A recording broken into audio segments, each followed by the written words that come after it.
With a record number of security breaches in 2016, what are the security trends to watch for in 2017? Joining me to talk more about this is Dave Mahon, Chief Security Officer of CenturyLink and a former employee of the F.B.I. Most companies are still not doing the basics when it comes to cybersecurity. And as a result, the adversaries understand that, and they're not inclined to change their tactics until it's necessary. Hello everyone, welcome back to WRLWND Radio. I'm Marcelo Sugdeo. With the many security breaches last year and the constant bombardment of cybercrime around us, how can we stay safe against the constant threat of cybercrime? To talk more about this is Dave Mahon. Dave is an experienced security expert who worked for the F.B.I. in cybersecurity before joining the private sector. Hi Dave, welcome to WRLWND Radio. Thank you for having me. Dave, we've been hearing a lot about cybercrime, security breaches, and hacking. What are the security trends and issues do you see dominating in 2017? You know, the security trends and issues that I see for 2017 are substantially the same that we've seen over the last few years. And the reason for that is most companies are still not doing the basics when it comes to cybersecurity. And as a result, the adversaries understand that, and they're not inclined to change their tactics until it's necessary. So as a result, I think a lot of the things that you've seen around exposing your network elements to the internet with default or easily guessed passwords, things like phishing schemes that are tricking employees into clicking on links that download malware and keystroke loggers. You'll see a lot of that. I think you'll still continue to see DOS attacks. I think that the DOS attacks may change a little bit from primarily a destructive intent to an extortion attempt, where you're being threatened with a DOS attack if you don't make an extortion payment. I think we'll continue to see ransomware as an issue for companies, where, again, it goes to driving an extortion scheme against the victim. And then finally, I think you'll see a lot of the standard web application vulnerabilities being exploited, whether they're through cross-site scripting or SQL injections. Right, so it seems like it's going to be the same as 2016. So what can companies do to help them with their security posture? Well, one of the very first things, we understand that companies are often limited in resources and capabilities, but many of the things you can do evolve around training your employees to just have good day-to-day cyber practices. If you look at the origin of many data breaches, they originate with phishing emails that employees are victimized by, and that really allows the first toehold by the adversary into the network. So one of the things you should always be doing is having a training program for employees. It can be as simple as an annual online training program. It could be, quarterly training. I think that is really your frontline defense. The second thing I think you need to do is take a close look at your business strategy. What are you trying to achieve, and what type of adversary is out there that would be coming after you? So are you more of a business like a defense industrial-based company that might have to deal with nation-state attacks? Are you more of a retail entity that might be dealing with more multinational criminal organizations? Are you a non-for-profit or something that would cause the attention of hacktivists? They're the types of things that you need to be aware of, and then look at their techniques. And if you are more in line to experience a DOS attack, then I would research the types of DOS services that are available, whether they're on demand or subscription-based, to protect your enterprise.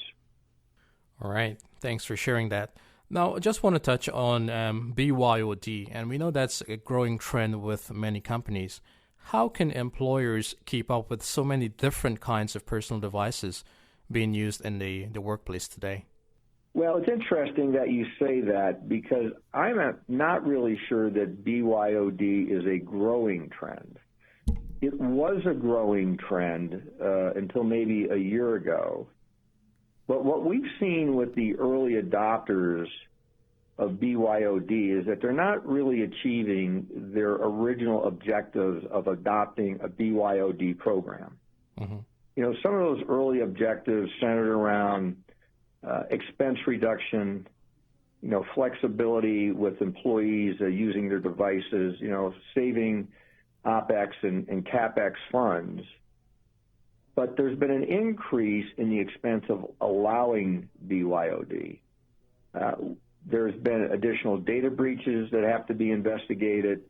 You sometimes, as the enterprise, if you're not very diligent, do not have the same level of security posture on BYOD devices.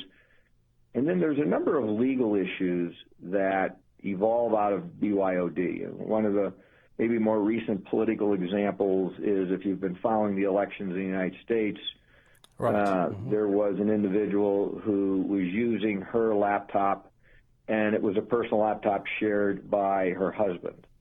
So what exactly is the legal rights of a corporation to access a personally owned device and look for corporate data? And what if that corporate data is not containerized and, say, mixed in with, personally owned data? So I think if you're going to go down the BYOD path, you really need to look more broadly at your objectives and make sure that they're achievable. All right. I just want to touch a little on your work with the F.B.I. I know you work within cybersecurity for the F.B.I. What was that like, and what are some of the lessons you have brought over with you to the public sector? Well, early on when I was with the F.B.I. cyber program, the initial emphasis was on criminal activity. If you think about how the cybersecurity program evolved at the F.B.I., it really evolved out of the white-collar program, where you would normally execute a search warrant on a business. You would bring out a large amount of papers to review as a result of the search warrant, and then over time, you start looking at computers and hard drives. These became the first subject matter experts in the F.B.I., and with that, as they got more experience, the counterterrorism and counterintelligence agents started coming to the white-collar agents asking about capabilities to investigate subjects of those investigations. And over time, the FBI's capabilities became much more sophisticated because they were dealing with counterterrorism and counterintelligence. Mm-hmm. And now there's a heavy focus on nation state. What I primarily learned about working with the FBI is that there was a weakness in the corporate cybersecurity programs in that they were technically solution-based programs. There was a thinking that if you bought enough of, defense in depth, whether it be antivirus or firewalls, it would prevent the adversary from getting to your data. Mm-hmm. The FBI approach was very different. It was a threat-focused approach. Who are the adversaries, whether they be nation-state, multinational criminals, hacktivists, terrorists, or insiders? What are their motivations, and what does that mean when they try to execute on their objectives, and how do you protect your enterprise if they're coming after you? Mm-hmm. So just going back to that a little there, cybersecurity from the time that you were working with the Bureau to now, how has that really evolved over time? Well, again, it evolved over time when I was in the FBI due to the mission of the FBI. If you go back to the time of the 9/11 terrorist attacks, the FBI was probably a 60 to 70% criminal enterprise and a 30 to 40% counterintelligence, counterterrorism organization. Mm-hmm. And because of the 9/11 attacks, they completely flipped that organization to be primarily counterterrorism and counterintelligence. And with that came a very heavy emphasis on intelligence collection and analysis. And how you apply that to corporate America today is when we meet with major corporations or small, mid-sized businesses, we initially assess them as whether they're a reactive, a proactive, or a predictive entity when it comes to cybersecurity capabilities. And we want to emphasize, and it is expensive, but the more you can be in the proactive and predictive phase, the better off you are in defending your systems and data and protecting your customers. All right. So other than the expensive part of that, what are the other factors do you need? Other factors to become proactive and more predictive? Right. Well, first, you really do have to understand the strategy approved by your board of directors. It's amazing when you work, particularly in large companies, that organizations can become very siloed and they're not fully cleared on what the strategy is and the individual roll-up strategy. So that's kind of the first step. Make sure you really know your corporate objectives. Mm-hmm. And then second, realize your role has changed. If you look at this industry, we start off as IT security professionals. And with time and the data breaches, the IT professional began interacting with chief privacy officers and the legal department. And we started to call ourselves information security professionals. Mm-hmm. With time, we talked about ourselves in the context of cybersecurity professionals. Mm-hmm. What we really are, our profession today, is cyber risk management. You are a risk management enterprise that has to be able to look at enterprise-wide objectives, the risks associated with those, and how do you deploy often limited resources in a way to protect those objectives, realizing that you may sustain a breach, and if you do, how are you prepared to respond to that? All right. So we were seeing more and more companies now opting for the managed approach to security. What are some of the benefits of using a managed security service provider? Well, the reason for that shift in the industry is that companies are beginning to realize that using multiple security vendors is actually a weakness and exposing them to data breaches. And the analogy I would give you is that you're building a house and something is wrong in the house, whether it's your plumbing or your drywall. And because you've got so many vendors in there, it feels like some days the plumber is blaming the electrician for the work. What you look at is we compute in an ecosystem, but we're not consuming cybersecurity capabilities in the ecosystem. We're hiring 20 and 30 individual vendors. What's driving the change is corporations are beginning to realize you're computing in an ecosystem just like your healthcare should be delivered in an ecosystem. And now they want the hospital approach. They want to come into a managed security service function. Mm-hmm. They want to be assessed for their vulnerabilities. They want them risk ranked and prioritized. They want them put in a roadmap. And they realize that if you don't do it under the kind of guidance of one managed security service provider, you end up with individual vendors telling you that their solution is the most appropriate to protect your enterprise, when in fact it may very well not be. Well, just a final question for you, Dave. I know you'll be speaking at the CIO Canada Summit on February 27th on a panel about overcoming cybersecurity concerns. Can you tell us a little about what you have planned for that discussion? Sure. One of the things we're going to talk about will be, how do we share current and not just best practices, but explore next practices, meaning how do we actually become more predictive? The challenge with benchmarking and saying, I'm using a best practice is sometimes not relevant anymore. It's got to be the next practice because of the evolution of technology and devices is coming at such a rate that best practices may already be out of date. So we're going to talk about that a little bit.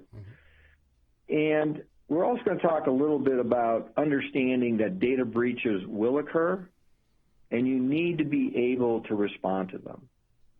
When a corporation is breached, the media is often involved. And when the media is involved, the role of the victim is off the table for corporations. You're either going to be the hero or the villain. And so how do you prepare for those types of events that are of some significance, that executives have to be engaged?